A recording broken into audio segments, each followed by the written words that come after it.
जिसे कहो अपने हाथों को उठा के।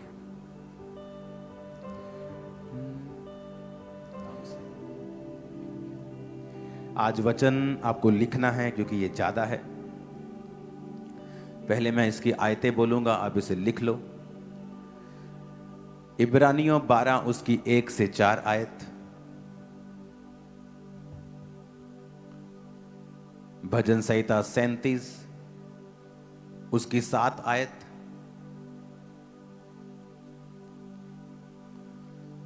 मत्ती 6 उसकी 21 आयत,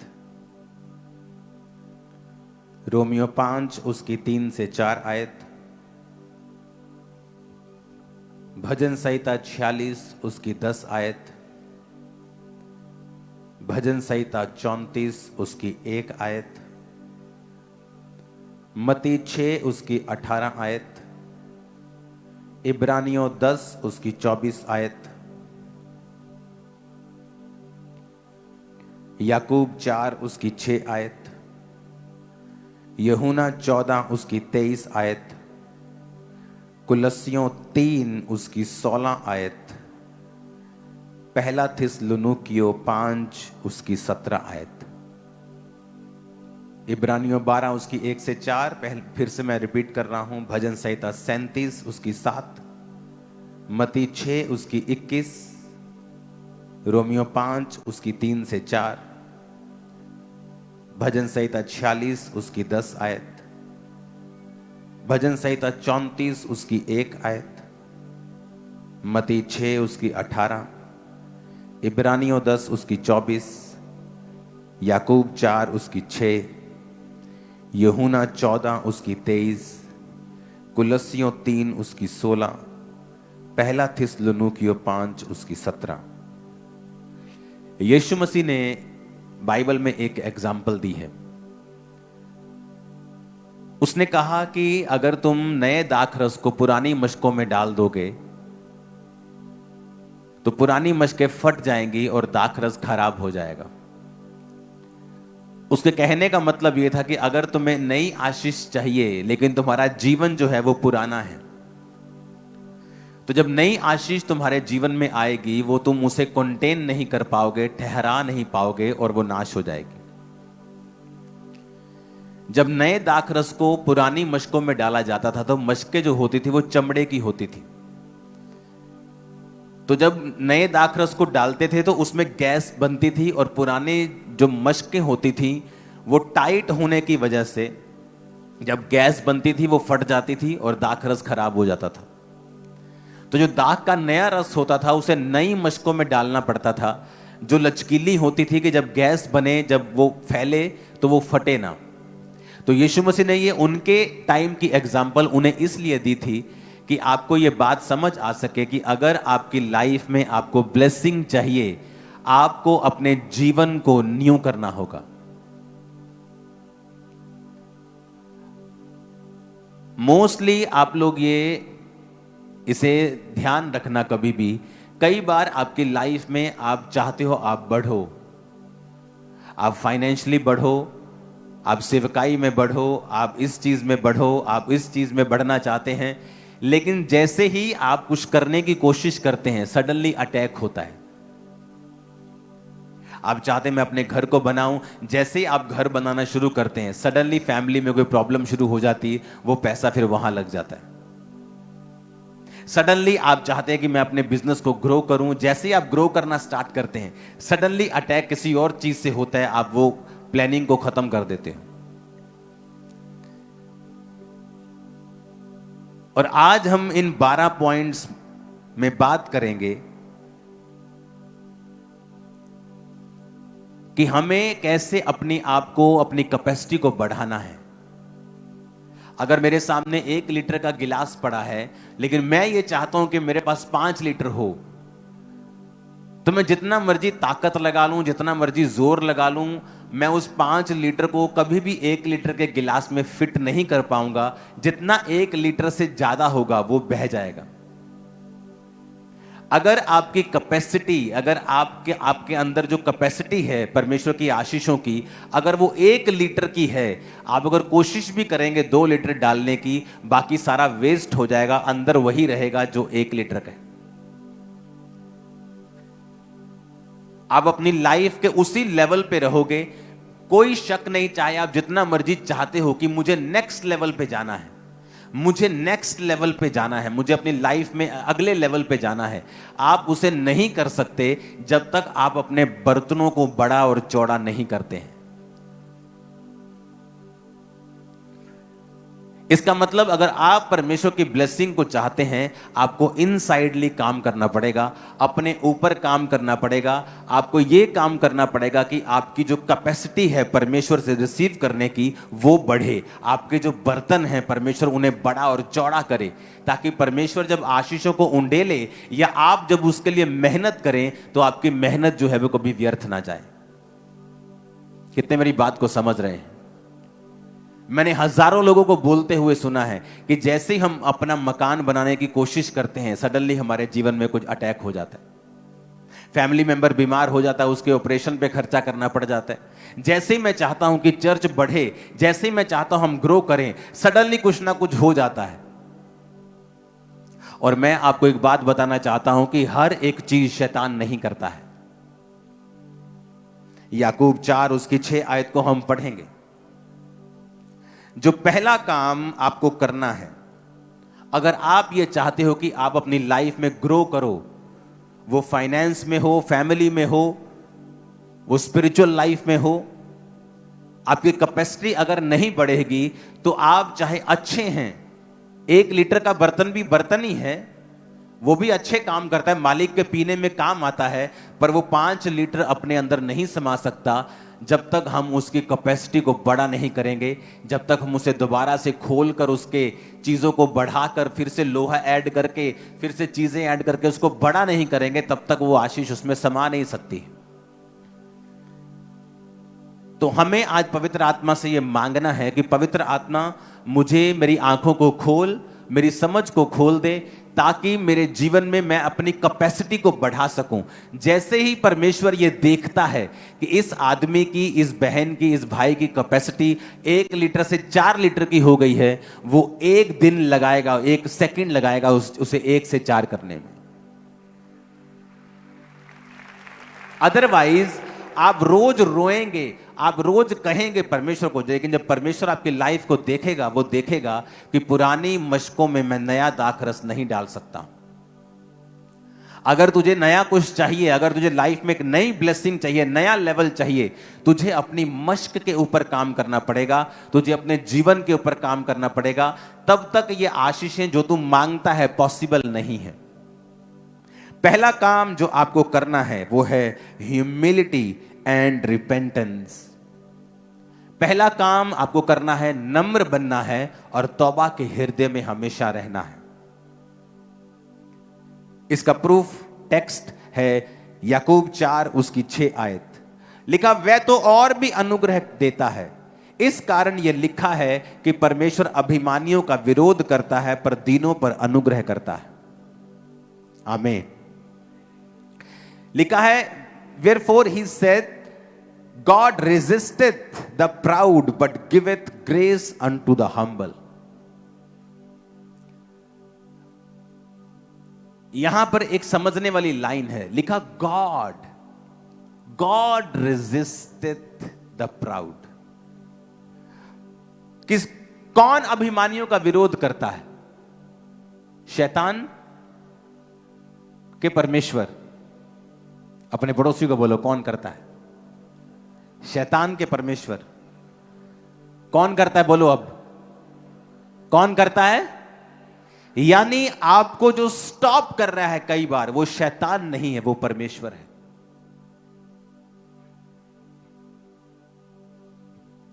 लिखा, वो अभिमानियों का विरोध करता है।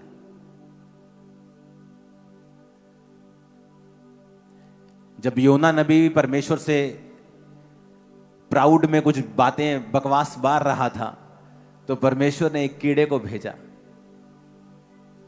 और जिस पेड़ के नीचे वो सोया था उस कीड़े ने पेड़ को काटा और वो पेड़ सूख गया सारा। जब हवा लगने लगी गरम गरम तो फिर उठ के कहता हो ये क्या हो गया। तो परमेश्वर कहता उस पेड़ के लिए जो तूने मेहनत नहीं की और वो सूख गया और तुझे गर्म हवा लगने लगी और तू फिर से मेरे खिलाफ बोलने लगा, उन लोगों को जो 1.25 के करीब लोग हैं,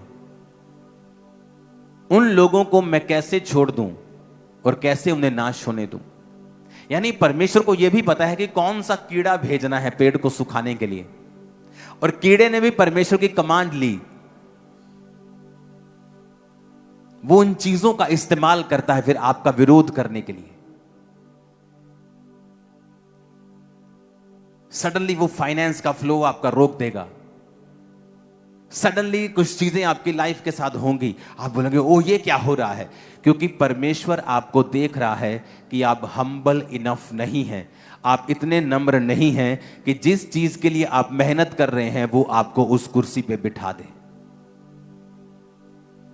क्योंकि परमेश्वर नहीं चाहता कि मश्क फट जाए, कि आप एक ऐसी चीज कैरी करने लगें जो आपके लिए बिल्कुल भी सेफ नहीं है। आपका बच्चा रोए करलाए लेकिन आप उसे टाइम से पहले गाड़ी चलाने के लिए नहीं देते, चाहे वो रो रो के पीट के नीला हो जाए, लाल हो जाए। एक समय आता है फिर उसको रोने की जरूरत नहीं, वो जस्ट चाबी पकड़ता है, उसने गाड़ी सीखी है, वो बिना रोए करलाए बिना स्ट्रगल के उस गाड़ी को चलाता है और बाप भी उसे रोकता नहीं। परमेश्वर ने कहा कि वो रेजिस्ट करता है प्राउड को।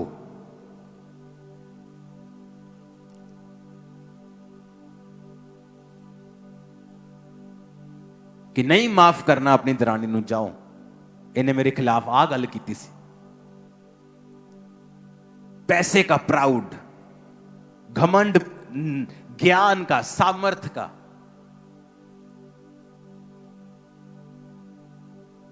पोजीशंस का। जब आप ऐसी चीजें करेंगे तो लिखा परमेश्वर आपका सामना करेगा। शैतान आपका सामना नहीं करेगा, परमेश्वर आपका सामना करेगा। पहला काम जो आपकी कैपेसिटी को बढ़ाता है और आपको दुनिया से अलग करता है, जो चीजें दुनिया बुजुर्गी में नहीं पा सकती, आप जवानी में उसे लेके बैठ जाएंगे परमेश्वर से। क्योंकि परमेश्वर उम्र नहीं देखता, वो आपके अंदर की इनर मैन की उम्र देखता है। हो सकता है हमारे बीच में कोई 18 साल का लड़का बैठा हो और वो यहां बैठे 65 साल के व्यक्ति से ज्यादा आत्मा में बुजुर्ग हो, और यहां बैठा है 80 साल का व्यक्ति आत्मा में बच्चा हो, यह भी हो सकता है। तो उम्र डिसाइड नहीं करती है कि आप आत्मा में कितने अच्छे हैं। आप वो सारी चीजें ले सकते हैं जो लोग बुजुर्गी में जाके भी उनको मिलती नहीं, आप उन्हें जवानी में हासिल कर सकते हैं। लेकिन आपको अपनी कैपेसिटी को बढ़ाना होगा, और आपको वो कैपेसिटी बढ़ाने के लिए आपको बाइबल के प्रिंसिपल्स, बाइबल के वचन जो परमेश्वर ने हमें हमारी ग्रोथ के लिए दिए हैं, हमें उन पर ध्यान लगाना होगा। अपने पड़ोसी को बोलो कि परमेश्वर अभिमानियों का सामना करता है। फिर से बोलो अपने पड़ोसी को, लेकिन दीनों के ऊपर अनुग्रह करता है। फिर से बोलो, दीनों के ऊपर अनुग्रह करता है। आमीन। अभिमानियों का क्या करता है? वो सामना करता है। और दीनों के ऊपर क्या करता है? अनुग्रह करता है, माफ कर देना। मोस्टली हमारी बहनें जो हैं वो अपने, क्योंकि उन्होंने ज्यादा रिश्तेदारों के नजदीक रहना होता है, परिवार ज्यादा, आदमी तो काम पे चले जाते हैं। इन चीजों से हमारी बहनें जो हैं वो ज्यादा ग्रसित रहती हैं। किसी ने कुछ बोल दिया, किसी ने कुछ गलत कहा, किसी ने कुछ ऐसा गलत काम किया आपके खिलाफ, आप उनको माफ नहीं कर पाते हैं। या किसी भी चीज के लिए अपने अंदर एरोगेंस रखनी, अपने अंदर घमंड रखना। लिखा फिर अगर हमारे अंदर घमंड होगा तो हमारा सामना शैतान नहीं, हमारा सामना परमेश्वर करेगा, और वो मेक श्योर करेगा कि हम अगले लेवल पर कभी ना जाएं जब तक हमारी कैपेसिटी को हम इंक्रीज नहीं करते हैं। आप बर्तन अपना 4 लीटर का कर लो, मैं आपको बताता हूं, पर आपको रोने की जरूरत नहीं पड़ेगी प्रभु के सामने, वो उसमें 4 लीटर भर देगा। आपका बर्तन 1 लीटर का है, आप 10 रोजे रख के रोज रोवो, परमेश्वर आपको गाइड करेगा कैसे उसको 4 लीटर का करना है, तभी मैं उसको भर पाऊंगा। लेकिन 1 लीटर में 4 लीटर वो नहीं भरेगा। वो अपनी आशीष को वेस्ट नहीं करना चाहता। उसने कहा मैं नया दाखरस पुरानी मशकों में नहीं दूंगा, क्योंकि पुरानी मशकों में डालते ही जब वो किण्वित होंगी, जब वो गैस छोड़ेगी, पुरानी मशकें टाइट होंगी और वो फट जाएंगी और दाखरस भी खराब हो जाएगा और पुरानी मशकें भी खराब हो जाएंगी। अपने पड़ोसी को बोलो दीन बन। अपने माता पिता के सामने, अपने अगुओं के सामने, वॉलंटियर्स के सामने, एक दूसरे के सामने दीन बन। ना तो अपने पैसों का, ना पोजीशंस का, ना सुंदरता का, ना पढ़ाई का, ना काबिलियत का, ना सामर्थ का घमंड कर, क्योंकि वो घमंडियों का सामना करता है। आमीन।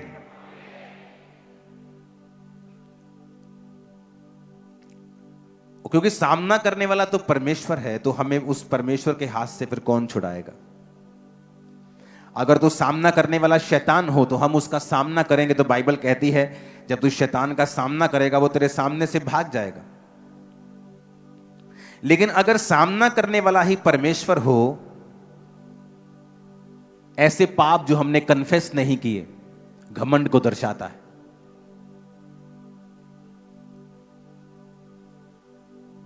अपने नीचे काम करने वालों को आप तंग करो, यह घमंड को दर्शाता है।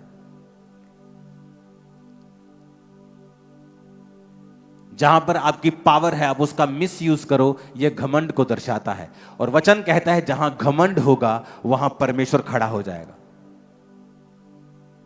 जब आदमी घमंड करता है वो मैं का इस्तेमाल करता है। मैं, मेरा, मेरे सामने तू ऐ कीता, तेरी हिम्मत कितना हुई मैनू कहन दी। जब आप मैं करते हैं, मैं, तो परमेश्वर ने वचन में लिखा है जब उसने अपने दास को भेजा और उसने कहा तेरा नाम क्या है, परमेश्वर ने कहा मैं जो हूं सो हूं। यानी जब एक आदमी मैं करता है कि मैं, मेरा, उस समय परमेश्वर ऐसा सोचता है कि ये मेरा नाम क्यों ले रहा है, ये अपना नाम अपना नाम मेरे नाम पे क्यों रख रहा है, क्योंकि ये मेरा नाम है, मैं जो हूं सो हूं। जब आदमी करेगा मैं, तो परमेश्वर वहां खड़ा हो जाता है, क्योंकि वो अपने आप को फिर डिफेंड करता है वहां कि तू मेरी जगह कैसे ले सकता है, क्योंकि मैं जो हूं सो हूं ये सिर्फ कहने वाला परमेश्वर है और कोई नहीं। जब इंसान परमेश्वर की जगह को लेने की कोशिश करता है, जिस तरह शैतान कहता था कि मैं परमेश्वर के जैसा ही, परमेश्वर से बड़ा एक सिंहासन बनाऊंगा, तभी वो गिरा। जब भी आप मैं करेंगे, मैं, मेरा, तेरी ऐसी थी तैसी, तो बाइबल कहती है शैतान नहीं, परमेश्वर आपका सामना करेगा। वो आपके सामने खड़ा होगा, आपको तकलीफ देगा, आपको बांधेगा, आपको लिमिटेड करेगा, क्योंकि शैतान नहीं, परमेश्वर आपके खिलाफ खड़ा होगा।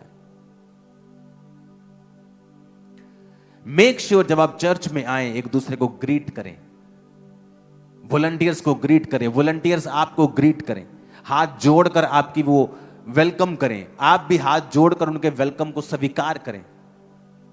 अपनी फैमिली में, अपने मोहल्ले में, अपने नगर में मेक श्योर आप ऐसे काम करें जिससे आप हम्बल बने रहें।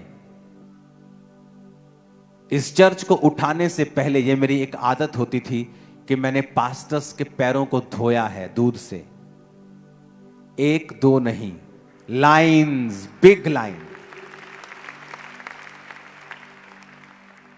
कई बार हम किसी के पैरों को जब धोते हैं, हम कहते हैं कि हमने पैर को धोया।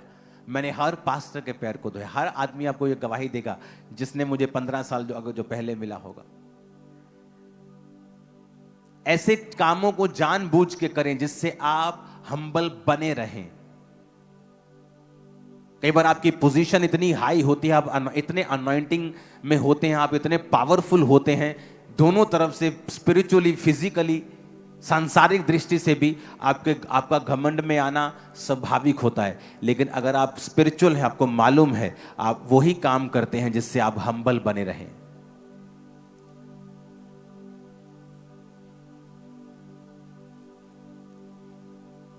चर्च के बाद जैसे मैं जूतियों की सेवा करने के लिए जाता था हमेशा,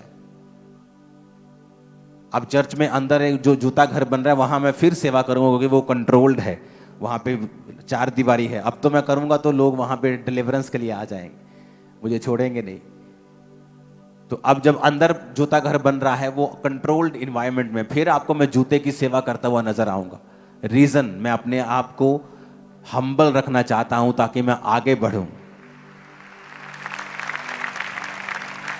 तो ऐसी चीजें, बाथरूम साफ करने के लिए चर्च में आना, सफाई करना, क्लीन करना, ये ऐसे काम क्यों? ताकि हम हम्बल बने रहें।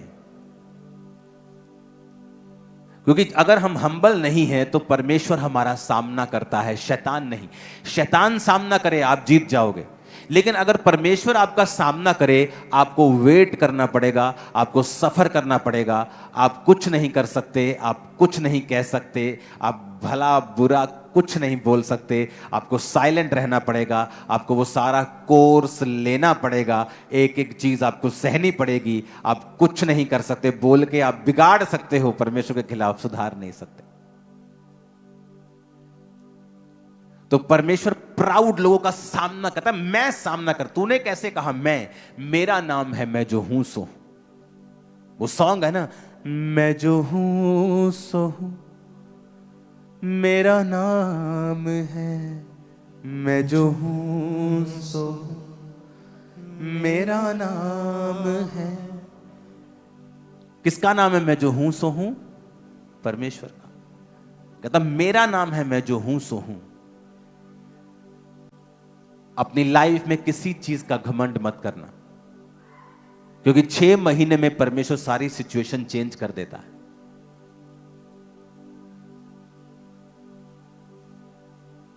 हालेलुया। अपने हृदय को रिपेंटेंस मोड के ऊपर रखना, तौबा का हृदय रखना हर टाइम। यह भी दिखाता है कि आप हम्बल हैं। तो पहला पॉइंट आपने नोट किया। अब दूसरा पॉइंट, फेलोशिप करना और दूसरों की सेवा करना, खासकर उनकी जो मसीह के देह के अंग हैं। इब्रानियों 10 उसकी 24-25। प्रेम भले कामों में उकसाने के लिए हम एक दूसरे की चिंता किया करें। उसकी 24 आयत को हम फिर से पढ़ेंगे। और प्रेम और भले कामों में उकसाने के लिए हम एक दूसरे की चिंता किया करें। क्या कहता प्रेम के लिए और भले कामों के लिए उकसाने में। 25 आयत में लिखा है, फिर एक दूसरे के साथ इकट्ठा होना ना छोड़ें, जैसे कि कितनों की रीति है, परंतु एक दूसरे को समझाते रहें। ज्यों ज्यों उस दिन को निकट आता देखें, त्यों त्यों और भी अधिक ये किया करें। क्योंकि सच्चाई की पहचान प्राप्त करने के बाद यदि हम जानबूझकर पाप करते रहें तो पापों के लिए फिर कोई बलिदान बाकी नहीं है। अपनी कैपेसिटी को अगर आप चाहते हो बढ़ाना, और मेरी बात ध्यान से सुनना, जिस दिन आपके बर्तन की, आपके जीवन की कैपेसिटी बढ़ गई, आपको मांगने की जरूरत नहीं होगी, ऑटोमेटिकली आप नेक्स्ट लेवल पे होंगे। नेक्स्ट लेवल, और वो नेक्स्ट लेवल मार्वलस है, वो ग्लोरियस है। वो आपकी लाइफ में नई ब्लेसिंग को लेके आएगा, आपकी लाइफ में नई सेटिस्फैक्शन को लेके आएगा, वो नई टेस्टिमनी को लेके आएगा। तो उसको लाने के लिए जो पहला पॉइंट आपने पढ़ा, उसके बाद दूसरा पॉइंट अब मैं पढ़ रहा हूं कि फेलोशिप करना यानी संगति करना। आप इंटरनेट के ऊपर संगति नहीं कर सकते। इंटरनेट पे संगति उन लोगों के लिए है जो नए हैं, जो एकदम से चर्च में नहीं आ सकते, अन्य जाति परिवारों से हैं। लेकिन आपके लिए परमेश्वर ने हुक्म दिया है, जो लोग मसीह में हैं, ये अगर तुम अपनी कैपेसिटी को बढ़ाना चाहते हो, then fellowship with each other and serve each other, कि एक दूसरे के साथ संगति करना। जैसे कि लिखा, कितनों की रीति है। क्या रीति है? कि जब लोग शनिवार के दिन इकट्ठा होते थे, शब्द के दिन, लेकिन यीशु मसीह के जी उठने के बाद संडे के दिन, फिर वो संडे के संडे इकट्ठा होते थे। तो पौलुस कहता था कि इकट्ठे होना जैसा कि हमारी रीति है, तुम किसी भी रीति से उसको ना छोड़ो, क्योंकि जब भी शैतान आपको पहली ग्रेस से गिराना चाहता है, वो ये चाहता है कि तुम्हारी कैपेसिटी कभी ना बढ़े, तुम एक जगह पे स्टक हो जाओ, तुम्हारा पानी 1 लीटर हो, फिर 1 लीटर को कैसे मैं कम करूं, वो इस चीज पे प्लान करता है। तो सबसे पहले वो तुम्हारी संगति को अटैक करता है। वो किसी भी तरह से करे, वो तुम्हें काम देना पड़े, तुम्हें ठोकर देनी पड़े, तुम्हें दुख देना पड़े, तुम्हें सुख देना पड़े, वो कुछ भी करके तुम्हारी संगति को इफेक्ट करता है। क्योंकि एक बार जब संगति इफेक्ट हो गई, तुमने परमेश्वर के उस वचन को ब्रेक किया, अब तुम उस कैपेसिटी में नहीं बढ़ सकते जो प्रभु चाहता है तुम बढ़ो। तो उसने कहा कि तुम प्रेम में और भले कामों में उकसाने के लिए एक दूसरे की चिंता किया करो। हम में से कितने लोग हैं जिसने कुछ भला करने के लिए एक दूसरे को उकसाया हो? हां, हमने पाप करने के लिए उकसाया जरूर होगा कि चलिए यार, कुछ नहीं हुंदा यार। तो वचन जब टूटेगा तो कर्स लाइफ पे होगा और उसे कोई रोक नहीं सकता है। मेरे टाइम में यूथ मेरे साथ होता था, यही वचन सुनता था, इधर से सुनता था, इधर से निकालता था, और चर्च खत्म होने के बाद वही करता था जो उसके शरीर को अच्छा लगता था। आज आप उनकी जिंदगियां देखो, 15-20 साल बाद वो वही के वही हैं। और जो लोग आत्मिक थे, जो लोग स्पिरिचुअल थे, उन्हें टाइम लगा 10 साल, 12 साल, किसी को 7 साल, लेकिन वो कहीं अधिक ऊंचे लेवल पे हैं आज हर तरफ से। परमेश्वर ने क्या कहा कि एक दूसरे को सर्व करना है।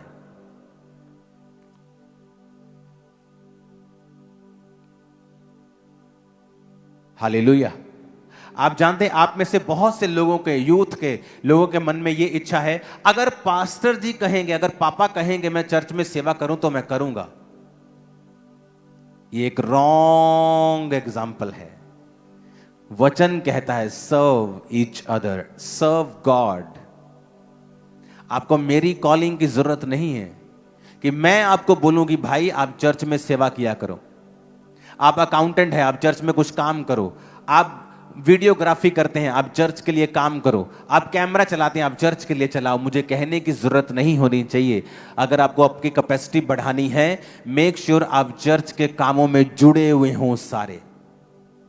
आपकी जो भी पोजीशन है, आप फाइनेंशियली ब्लेस्ड हैं, मेक श्योर आप अपने टाइथ, अपने हदियों, अपनी ऑफरिंग से चर्च के कामों में सहयोग करें। आप गिफ्टेड हैं, मेक श्योर आपका वो वरदान परमेश्वर के और परमेश्वर के लोगों के काम आए। अपने पड़ोसी को बोलो, तेरे हर वरदान परमेश्वर के लिए काम आए। आमीन। अगर हम सर्व करेंगे परमेश्वर को, सर्व करेंगे लोगों को, एक दूसरे को फेलोशिप करेंगे, तो वचन कहता है कि हमारी कैपेसिटी को परमेश्वर बढ़ाएगा। और यह प्रैक्टिकल होता है। मैं कई बार जब लोगों से मिलता हूं, सडनली मेरी जिंदगी में काम होता है, सडनली मेरी लाइफ में काम होता है। मुझे मालूम होता है, ओके मुझे अब ये करना है, मुझे इस तरफ से परमेश्वर ने मुझे अब ये एक तरह का साइन दिया है कि मुझे ये हिस्से को और मजबूत करना है। जब आप फेलोशिप करते हैं, परमेश्वर की ग्रेस आपके ऊपर आती है और वो आपकी कैपेसिटी को बढ़ाता है। ऊंची आवाज में कहो आमीन। अपने पड़ोसी को बोलो, फेलोशिप करो, संगति करो, सर्व करो एक दूसरे को। आमीन। ऊंची आवाज में, ऊंची आवाज में।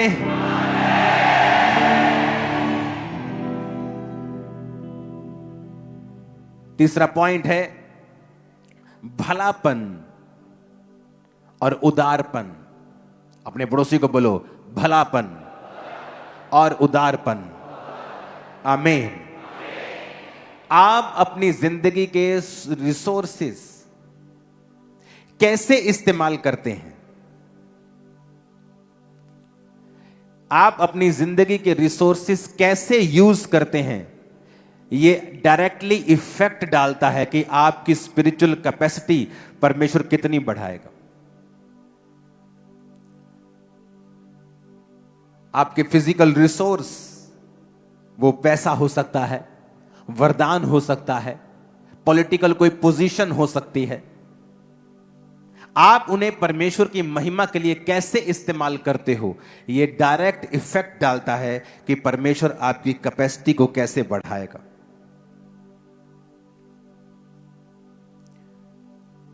परमेश्वर ने कहा, मैं चीयरफुली जो गिव करता है, आनंद से देता है, मैं उससे प्यार करता हूं।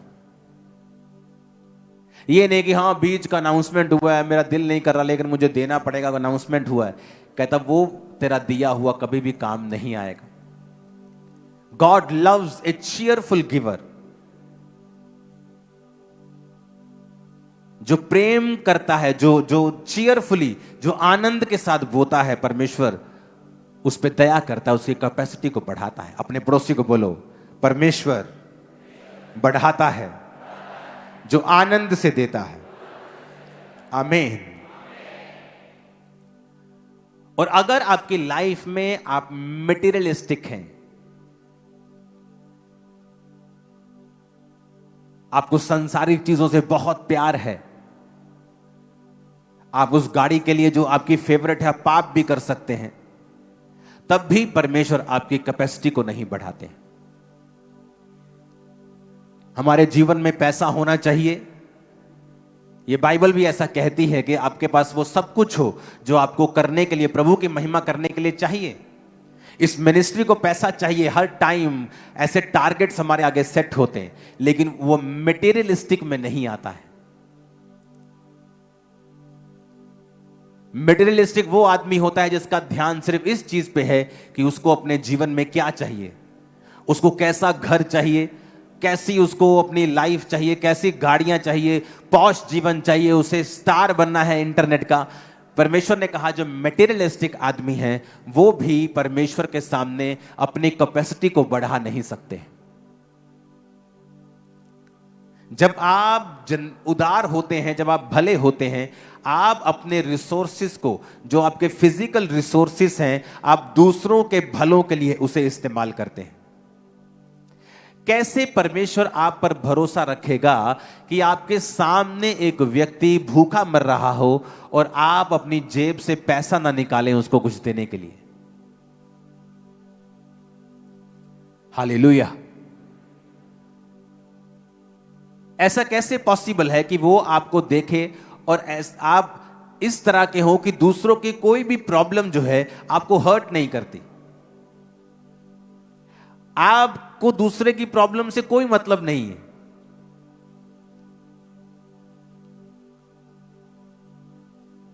कई बार मेरी वीडियो फीड पे ऐसे रैंडमली वीडियो जब आती हैं, कोई बीमार बोल रहा होता है कि मुझे हेल्प चाहिए, मैं नहीं देखता हूं उसका धर्म, सेम टाइम मैं उसका लिंक अपनी टीम से शेयर कर देता हूं कि जाओ और इसकी हेल्प करके आओ, किसी को बताना मत। सेम टाइम, रात के 3 बजे हो, 2 बजे हो, सुबह के 10 बजे हो। उदारपन और भलापन, चाहे आपके पास लाखों रुपए देने की ताकत नहीं है, लेकिन कुछ तो ताकत है आपके पास।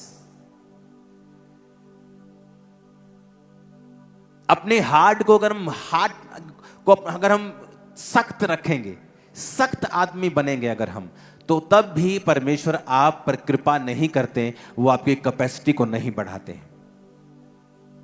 जब दूसरे की प्रॉब्लम्स आपको मायने नहीं रखती हैं, वो आपको हर्ट नहीं करती हैं, जब दूसरे की मुश्किलें आपको दुख नहीं देती हैं, जब दूसरे के पेन आपको दुख नहीं देते हैं, इसका मतलब आप तैयार नहीं हैं अनलिमिटेड ब्लेसिंग्स के लिए।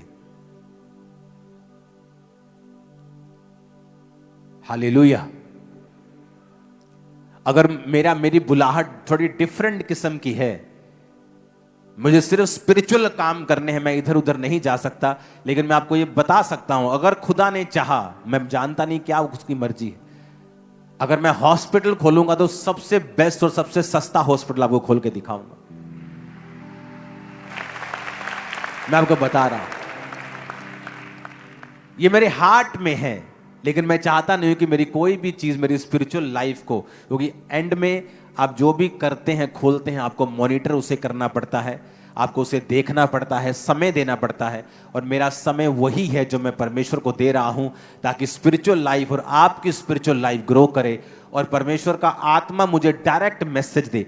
ये भी मैसेज जो आप सुन रहे हो, डायरेक्ट परमेश्वर ने मुझे दिया। टॉपिक, पॉइंट्स मैंने खुद तैयार किए। मैं आपको बता रहा हूं, परमेश्वर ने मुझे बताया कि इस विषय के ऊपर बात करनी है ताकि लोगों की कैपेसिटी बढ़े। हालेलुया। किसी को माफ ना कर पाना आपकी कैपेसिटी को कम रखता है। अब आप देख लो, आपने माफ करके आप अपने आप को आजाद कर रहे हो, अपने आप को चौड़ा कर रहे हो, अपने आप को बड़ा कर रहे हो। आप दूसरे को माफ नहीं कर रहे हो, आप अपने लिए रास्तों को साफ कर रहे हो।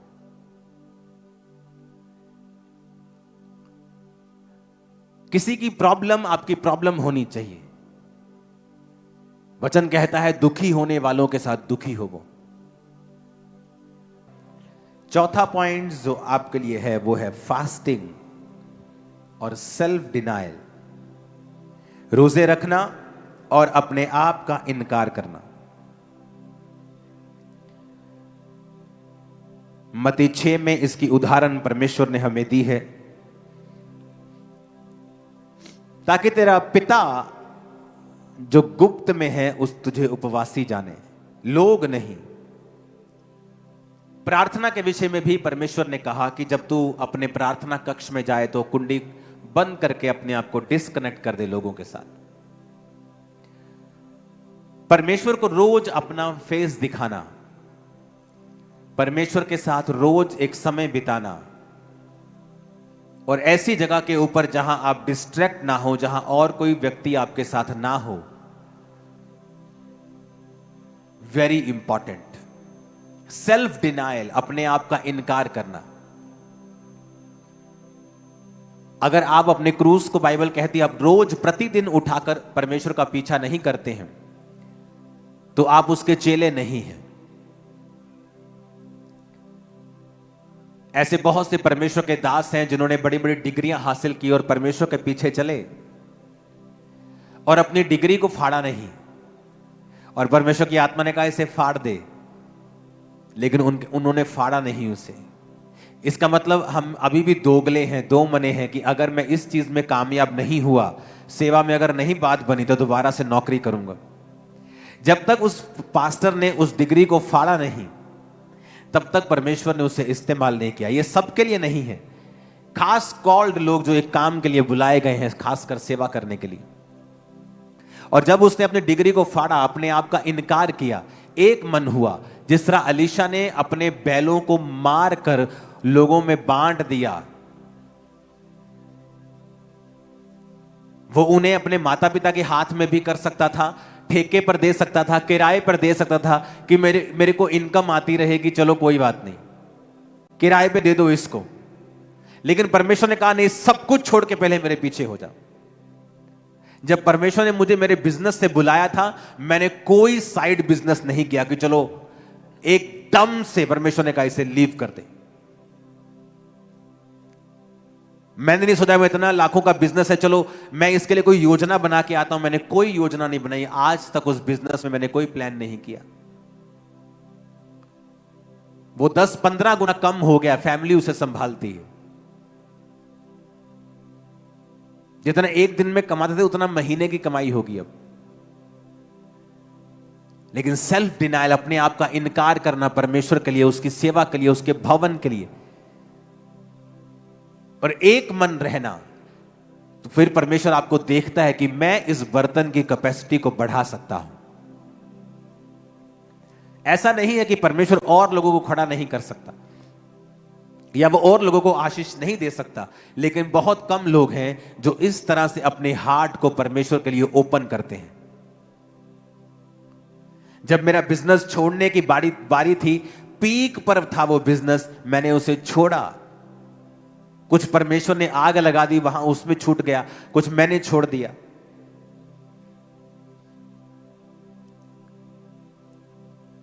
सेल्फ डिनायल कि जो परमेश्वर ने आपको करने के लिए कहा है, कई बार वो बोलता है आपको इस दोस्त को छोड़ दे, अपनी इस वाली संगति को छोड़ दे, इन लोगों की संगति मत कर।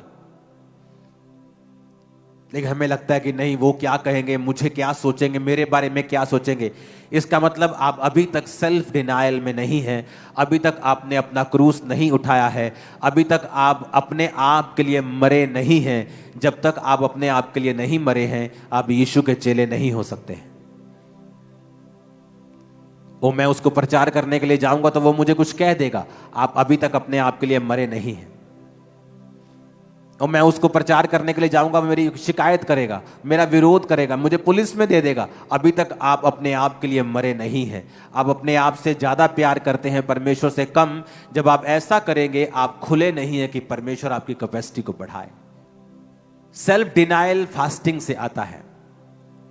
जब आप फास्ट करते हैं, सडनली आप अपने शरीर को, अपने शरीर की इच्छाओं को वीक करते हैं।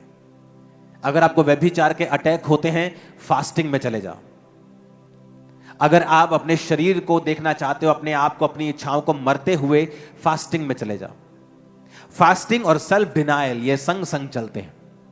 आप फास्टिंग करते हैं, उपवास करते हैं, और सडनली आप सेल्फ डिनायल, रोज रोज अपनी इच्छाओं को आप खत्म करते हैं, अपने आप को और स्ट्रांग करते हैं स्पिरिट में, और ये चीज आपकी कैपेसिटी को बढ़ाती है। मेरा ये बिलीव है कि इस फेब मंथ में और 2026 में जो खुदा ने हमसे वायदे किए हैं, वो उन्हीं वायदों के तहत आपको ये वचन दे रहा है, ताकि आपकी कैपेसिटी बढ़े और हर तरफ से आप ब्लेस हो सको। ये रियलिटी मैं आपको बता रहा हूं। सेल्फ डिनायल रखना, अपने आप का इनकार करना, डबल योजना अपने जीवन में ना रखना, डबल ना सोचना, क्योंकि जब आप डबल सोचते हैं, परमेश्वर रुकता है और वेट करता है, और वो इंतजार करता है आपके एक मन होने का, क्योंकि उसको गलती नहीं लगी जब उसने आपको भेजा। ये है ही मुश्किल, सेवा का रास्ता, सेल्फ डिनायल का रास्ता है ही मुश्किल। ये आसान कहां लिखा है वचन में? ये मुश्किल रास्ता है, संकरा रास्ता है, और थोड़े हैं जो इसे पाते हैं। बहुत से प्रवेश करते हैं लेकिन एंड नहीं कर पाते हैं। बीच में आपको लोग छोड़ते हुए मिलेंगे आत्मिक चीजों को, क्योंकि ये एक टफ रास्ता है। अपने हाथों को उठाओ, इन चारों पॉइंट्स के लिए अपने हाथों को उठाओ, और सुनो, घर जाओ, इस वचन को पूरा हफ्ता, एक हफ्ता ही सुनना, बस आपको समझ आ जाएगा। दोबारा दोबारा इस वचन को सुनना, और प्रभु की आत्मा से अंदर प्रार्थना करते रहना कि प्रभु, मेरे विषय में, मेरे जीवन में यह वचन कहां कहां लागू होता है, मेरी मदद करें। एक टेस्टिमनी को हम सुनते हैं। आप अपना नाम बताइए, आप कहां से हैं, आप क्या करते हैं? मेरा नाम स्टीना है और मैं जलंधर से हूँ। मैं बॉर्न क्रिश्चियन हूँ। तो मेरी शादी को 10 साल हो गए थे, पर बेबी 15 साल कंसीव नहीं कर पा रही थी। आपके हस्बैंड, आप नॉन बिलीवर्स में आपकी शादी हुई? हाँ जी। आप क्रिश्चियन थे? हाँ जी। लेकिन नॉन बिलीवर्स में आपकी मैरिज हुई? हाँ जी। आपके हस्बैंड क्या करते हैं? वो उनका पर्सनल बिजनेस है। ओके। हाँ जी। 2010 में आपकी मैरिज हुई? हाँ जी। और आप कंसीव नहीं कर पा रहे थे? हाँ जी। और 2011 से आपने डॉक्टर्स को चेक करवाना शुरू किया? हाँ जी। वो पूरी स्टोरी आप बताओ खुल के थोड़ा। मैं 11 में डॉक्टर के पास जाना शुरू कर दिया। मेडिसिन खा रही थी तो कोई फर्क नहीं पड़ रहा था। फिर डॉक्टर ने फ्लोपियन ट्यूब टेस्ट की, HGS टेस्ट हुआ मेरा। फिर उन्होंने बोला कि ट्यूब बंद है और लेप्रोस्कोपी करनी पड़ेगी तो खुल जाएंगी ट्यूब्स। फिर मैंने लेप्रोस्कोपी कराई, उसमें पता चला कि मुझे दोनों ट्यूब में टीवी की प्रॉब्लम है, तो वो नहीं हो सकता था। कंसीव नेचुरल नहीं कर पा रही थी मैं। तो डॉक्टर ने बोला कि अब पॉसिबल नहीं है कि नेचुरल कंसीव करो, आपको IVF पर जाना पड़ेगा। कितने आप शहरों में गए हो, कितने डॉक्टर्स आपने चेंज किए? मैंने, आप जलंधर का कोई भी डॉक्टर का नाम लो जिसके पास मैं नहीं गई हूँ, मैं सबके पास गई हूँ। तो मुक्तसर में, मोगा में मैंने ट्रीटमेंट कराया। जलंधर का कोई डॉक्टर नहीं छोड़ा मैंने, कोई सरकारी, कोई वैद, कोई हकीम, कोई होम्योपैथिक नहीं छोड़ा मैंने। आपके हस्बैंड जो हैं वो सरकार में एक बहुत बड़े ओहदे के ऊपर हैं। हाँ जी, जो सेंटर की सरकार है वहां पे। हाँ जी। आप एक ऐसे परिवार की टेस्टिमनी सुन रहे हो कि आप लोग बोलते हैं ये तो अनपढ़ लोग हैं, तो गरीब लोगों की गवाही देते हैं। तो ये वो परिवार है जो आज सेंटर सरकार में है, एक बड़े ओहदे, बड़ी पोजीशन के ऊपर है। और 2010 में शादी के बाद 2011 से डॉक्टर्स को जाने के बाद 20-25 डॉक्टर्स, अलग अलग शहर, आपकी फैलोपियन ट्यूब्स ब्लॉक हैं, आपने उसका ऑपरेट जो भी करते हैं वो ट्रीटमेंट करवाया। वो टीबी हुई, 6 मंथ आपका ट्रीटमेंट चला, एग नहीं बने, ब्लॉक हो गई ट्यूब्स, नेचुरली आप कंसीव नहीं कर पा रहे थे। उसके बाद फिर क्या हुआ? उसके बाद फिर मैंने आईवीएफ कराया 2015 में, अपने नॉर्थ इंडिया के बेस्ट डॉक्टर से करवाया। हाँ। तो फिर भी नहीं हुआ कंसीव। फिर मैंने 2021 में आईवीएफ करवाया। फिर मैंने एग डोनर से भी लिए, तब भी नहीं हुआ।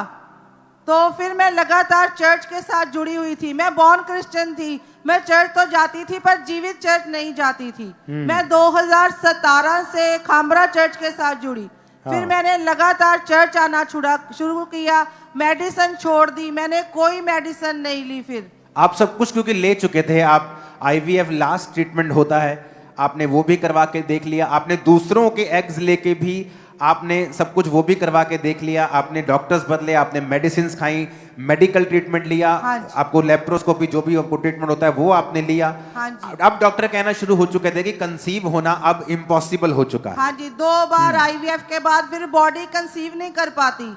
और आपके हस्बैंड एक ऐसी संस्था के प्रेसिडेंट हैं जो समाज में हो रहे अत्याचारों को, गलत कामों पर एक्शन लेते हैं, और वो सेंटर सरकार की ओर से प्रेसिडेंट हैं। यस। और आप बेबी भी गोद लेना चाहते थे, लेकिन कुछ भी आपकी लाइफ में नहीं हो रहा था और टोटल डिप्रेशन में आप जा चुके थे। हाँ जी। और आप दोनों, आपने लिखा, फ्रस्ट्रेट रहते थे, एक दूसरे को बुलाते नहीं थे। आप अपने हस्बैंड को बोलते थे कि आप सेकंड मैरिज कर लो, मेरे को बच्चा नहीं हो सकता।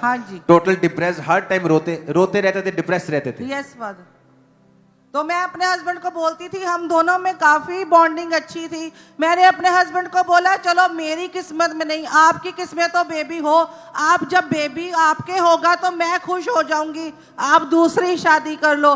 पर वो हर बार मना कर देते थे। वो कहते थे अगर ये मुझे प्रॉब्लम होती तो तू कर लेती क्या शादी। तो मैंने बोला कि नहीं, मैं तो नहीं कर सकती। तारीफ करो हस्बैंड के लिए। ओके। लोग क्या कहते थे? लोगों में आपका जो देखना था, लोग आपको किस निगाह से देते थे? सोशली आपको कैसे रिसीव किया जाता था? क्या आपको फिजिक आपने डिफिकल्टी फेस किया? फादर, लोगों को लगता था कि इनके पास सब कुछ है पर बच्चा नहीं है, ये किसके लिए बना रहे हैं, किसके लिए जोड़ रहे हैं। जो प्रेग्नेंट लेडी होती थी वो मुझे देख के छिप जाती थी। अपने बेबीज के फंक्शन पर मुझे इनवाइट नहीं करते थे लोग, मेरी मदर इन लोग को बुलाते थे, मुझे नहीं बुलाते थे। तब मुझे काफी हर्ट होता था इस बात से। तो मुझे मेरे फैमिली वाले बोलते थे कि अन्य जगहों पे जाने के लिए, पर मैं नहीं जाती थी। मैंने बोला कि हाँ, आपके खुदा देते होंगे, पर जब मुझे चाहिए वो मेरे खुदा से चाहिए, अगर नहीं देगा तो भी नहीं चाहिए मुझे। आपके हस्बैंड बच्चों के कपड़े, टॉयज देखकर रोते थे जब वो ऐसे दुकानों से निकलते थी फादर। मैं अपने हस्बैंड से पूछती थी कि हम कब खरीदेंगे, हम टिफिन कब लेंगे, हम टॉयज कब लेंगे, हम बच्चों के कपड़े कब खरीदेंगे। तो वो बोलते थे तू चर्च जाती है, प्रभु पर विश्वास रख, अपनी रिपोर्टें संभाल के रख, तू गवाही के साथ आएगी।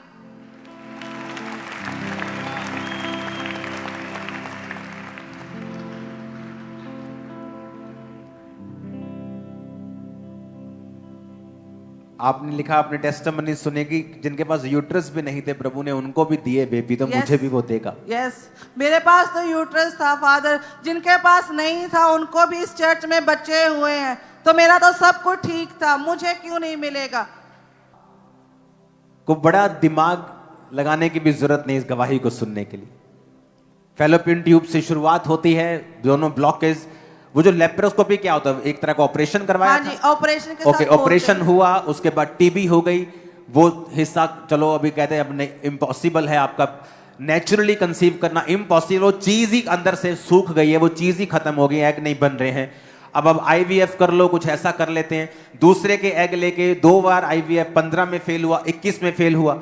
अब ये नहीं कि ट्रीटमेंट हमने मना किया, कभी मैंने आईवीएफ मना नहीं किया। अगर परमेश्वर ने एक टेक्नोलॉजी बनाई तो यूज करो, लेकिन कई बार परमेश्वर आपको ऐसे नहीं होने देगा, वो साबित करेगा कि वो जो चीज हुई है वो मैंने की है।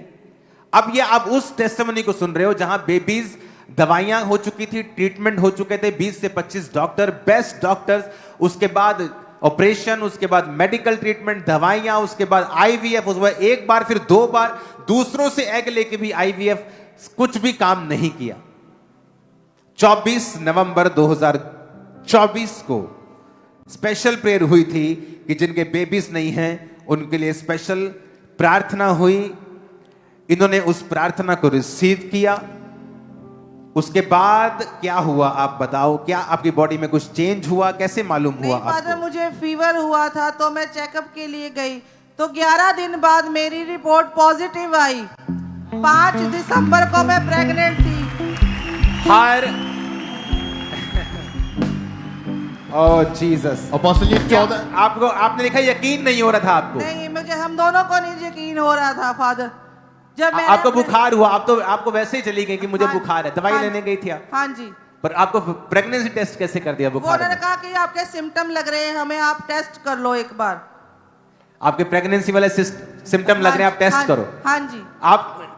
आपको यकीन था कि ये पॉजिटिव नहीं आएगा? नहीं नहीं फादर, मुझे तो, मैंने आस छोड़ दी थी। मैंने कहा अब जितनी बची कितनी है- बार आपने प्रेगनेंसी टेस्ट किया लाइफ फादर में? आप हिसाब ला लो, 15 साल में हर साल में 12 महीने होते हैं। हर महीने में मैंने आस रखी कि हर खुदा- महीने टेस्ट करते थे? टेस्ट नहीं करती थी, आस रखती आस थी। रखते। हाँ, खुदा देगा, पर नहीं हुआ कुछ भी। 14 साल। हाँ जी। ओह जीसस। अच्छा, जब आपके टेस्ट पॉजिटिव हुआ, आपके हस्बैंड, आपका क्या रिएक्शन था वो मैं बताओ खुल के मेरे। हम दोनों को यकीन नहीं हो रहा था। मैंने अपने हस्बैंड को बताया, वो बाद में आए हॉस्पिटल मुझसे मिलने, तो पूछा क्या हुआ, तो मैंने बोला कि टेस्ट किया था तो रिपोर्ट पॉजिटिव आई है। तो हम दोनों गाड़ी में बैठ के इतना रोए, इतना रोए। मेरे हस्बैंड ने मुझसे कहा, आज मैं जिंदा हो गया, मैं जींदिया च हो गया स्टीना। मुझे विश्वास नहीं है। पंजाबी च क्या उन्होंने? मैं जींदिया च हो गया आज।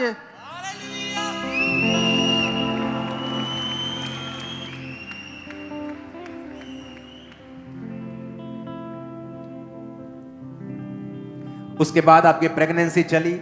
हाँ जी।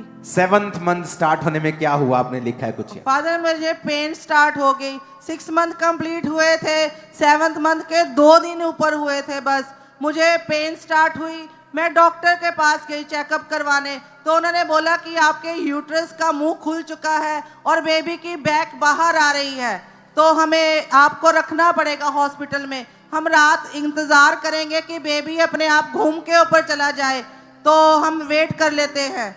तो वो नहीं हुआ फादर। रात को फिर 3 बजे मुझे ज़्यादा पेन शुरू हुई, तो डॉक्टर ने बोला कि आपको डिसीजन लेना पड़ेगा कि आपका सी सेक्शन करेंगे। तो मैंने उनसे पूछा कि कितने चांस है बच्चे के बचने के। उन्होंने कहा बच्चा तो अभी कच्चा है, हम कुछ नहीं बोल सकते, 50-50% चांसेस है बच्चा बचे या ना बचे। तो फिर हमें ऑपरेशन करवाना ही पड़ा क्योंकि पेन काफ़ी थी। फिर बच्चा हुआ तो उसका वेट काफी कम था। कितना वेट था उसका? 700 ग्राम।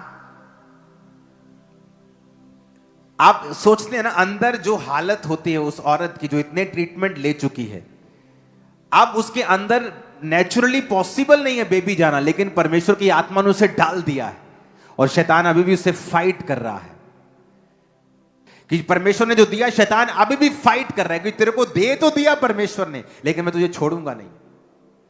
700 ग्राम्स, एक चिकन का भार होता है इतना, एक डॉगी के बच्चे का भार होता है, उससे भी कम होता है, ज्यादा होता होगा। उसको देख, वो देखो स्क्रीन पे आ गया वो। और डॉक्टर ने कहा था इसके लंग्स डेवलप नहीं हैं। हाँ जी।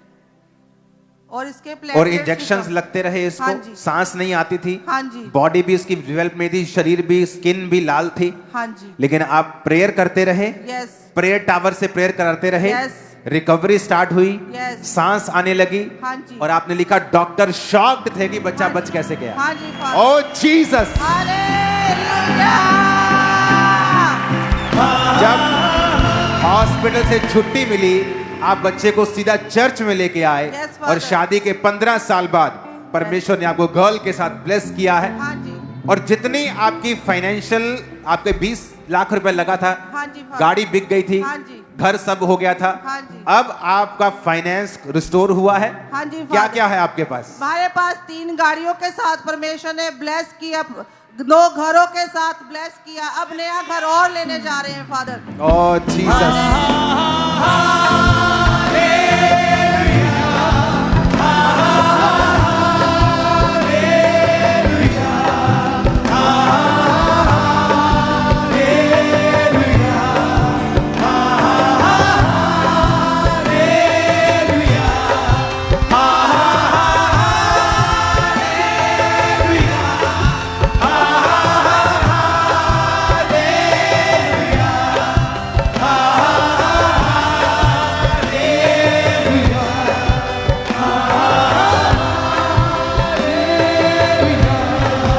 हालेलुया।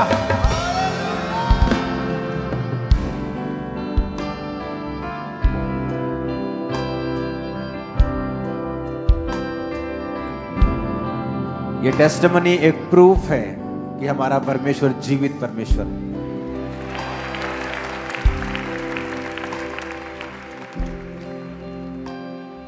अगर ये मेडिकल ट्रीटमेंट ना होता तो अभी भी शायद मन में होता कि काश मैं आईवीएफ से भी हो जाता है, मैंने सुना है। दवाई खाने से हो जाता है, ऑपरेशन करा के ट्यूब खुलने से ब्लॉकेज खत्म हो जाती है, फिर हो जाता है। सब कुछ जब एक इंसान करके देखता है और जब उसे फिर परमेश्वर देता है,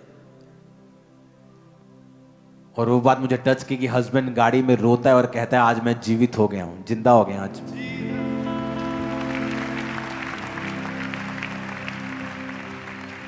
अपने हाथों को उठाओ, सब जन खड़े हो जाओ।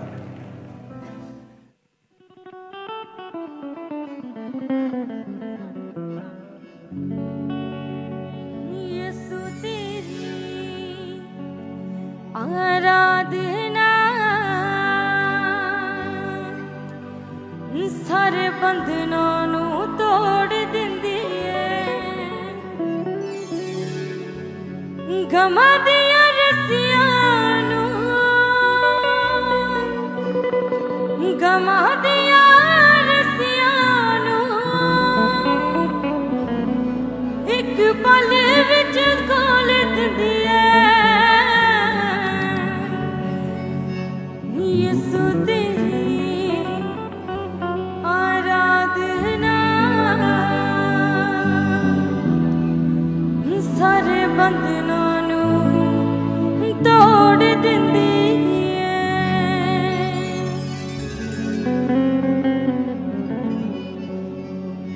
यीशु तेरी आराधना सारे बंधनों नू तोड़ दिंदी है। यीशु तेरी आराधना सारे बंधनों नू तोड़ दिंदी है। यीशु तेरी आराधना सारे बंधनों नू तोड़ दिंदी है। यीशु तेरी आराधना सारे बंधनों नू तोड़ दिंदी है। गमा दिया रस्सियां नू,